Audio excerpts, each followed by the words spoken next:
Hi, so today's lecture is going to be more focused upon this particular disease that we all know, and it's called ichthyosis.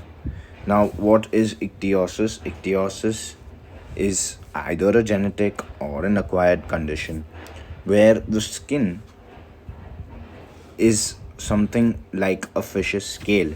So I started off this particular topic by showing this image so that we get the particular clarity that what is ichthyosis. Now ichthyosis, as we can see here, is made up of all these kind of fish-like scales that we have on the skin.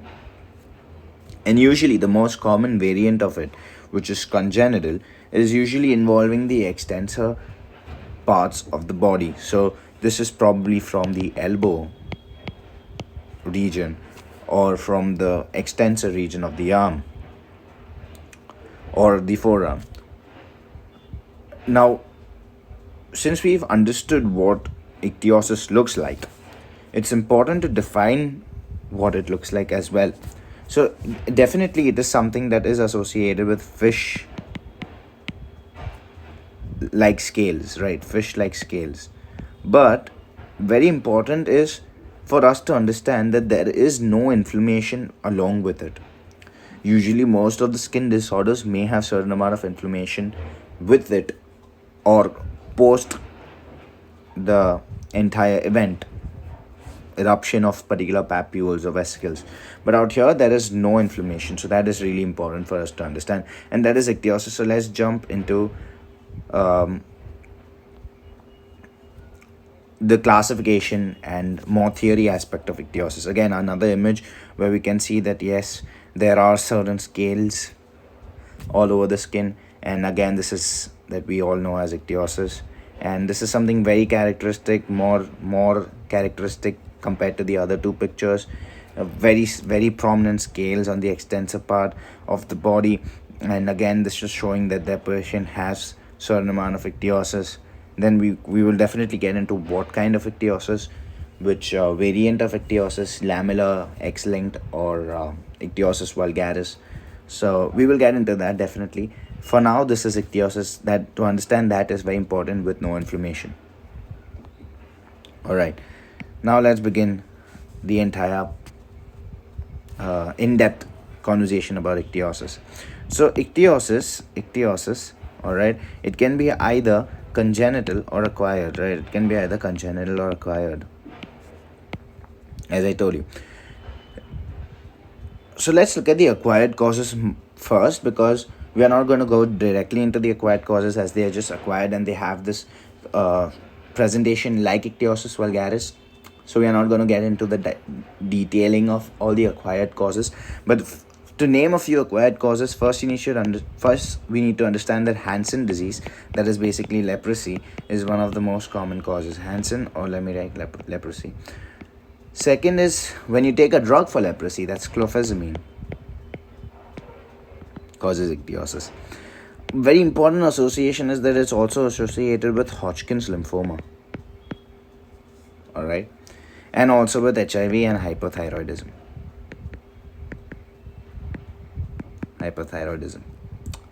Okay, so these are the acquired causes. Now let's directly jump into the congenital causes. There are three congenital causes on the whole that we should remember. First, very important is we've got Icthyosis vulgaris. Now, what does vulgaris mean? Vulgaris means it's the most common. So obviously, if someone asked you what is the most common cause, Icthyosis vulgaris. Vulgaris, as the term, it means common, most common.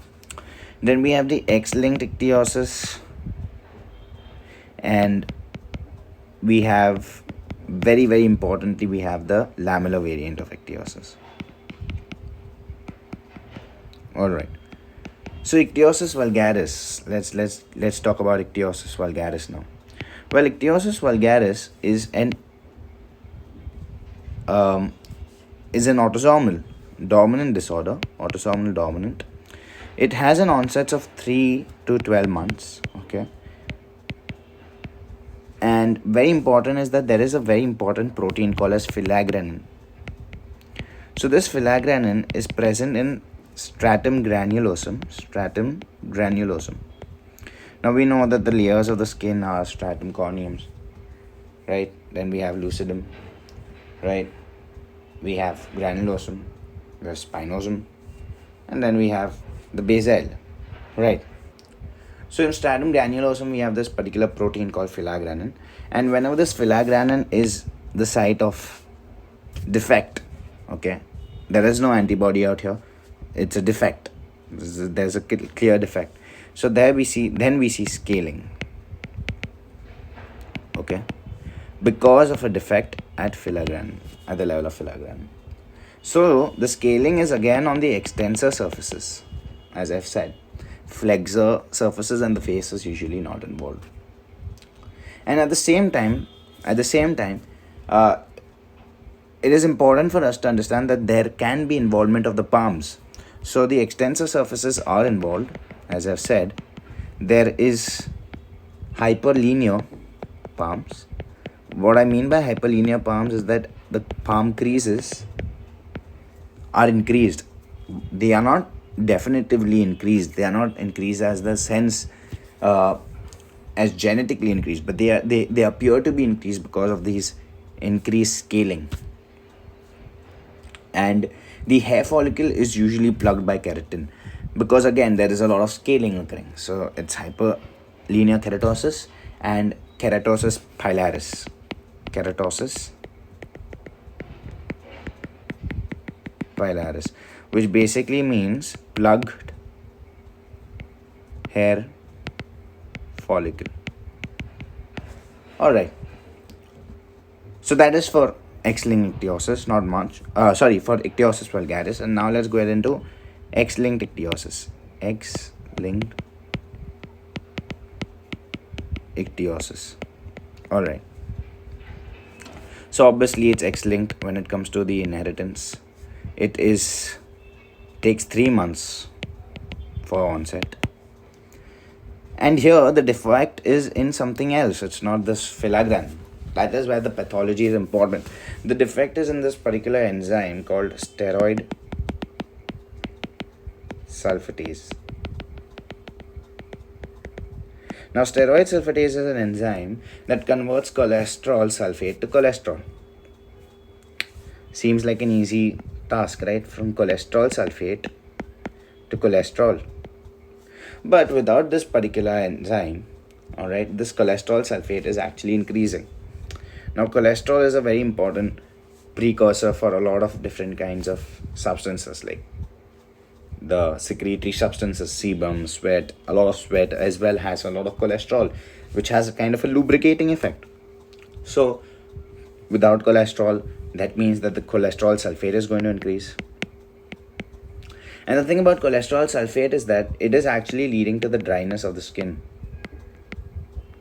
Dryness. And the decrease is also leading to the dryness of the skin. And when you think about it, when you see your skin, which is quite dry, you can think of that scaly appearance again, right? You can think of the scaly appearance again. So yes, there is a lot of scaling. So then that leads to scaling, which is nothing but ichthyosis. Fair enough, not that difficult. So how does this entire ichthyosis actually look like?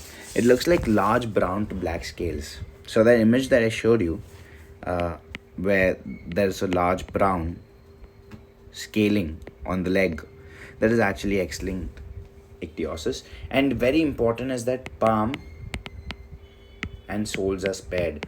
We saw that hyperlinear keratosis in Icthyosis vulgaris, but here palms and soles are spared, so there will be no hyperlinear ichthyosis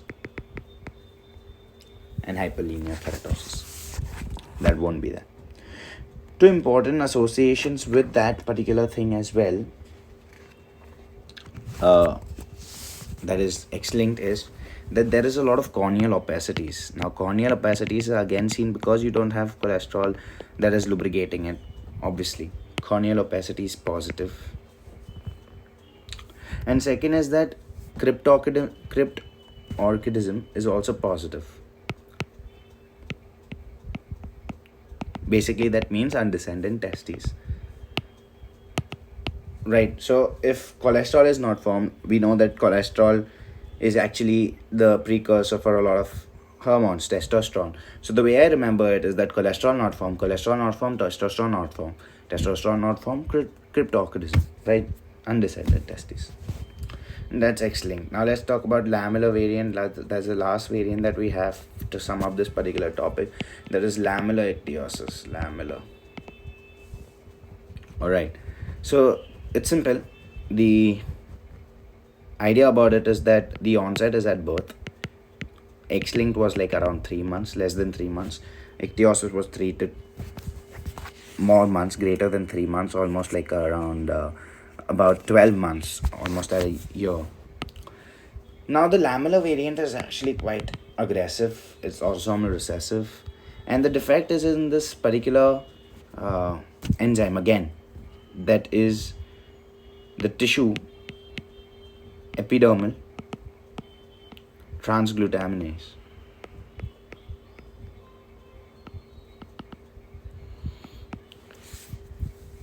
Okay. Now the entire pathology of this is actually not very well understood.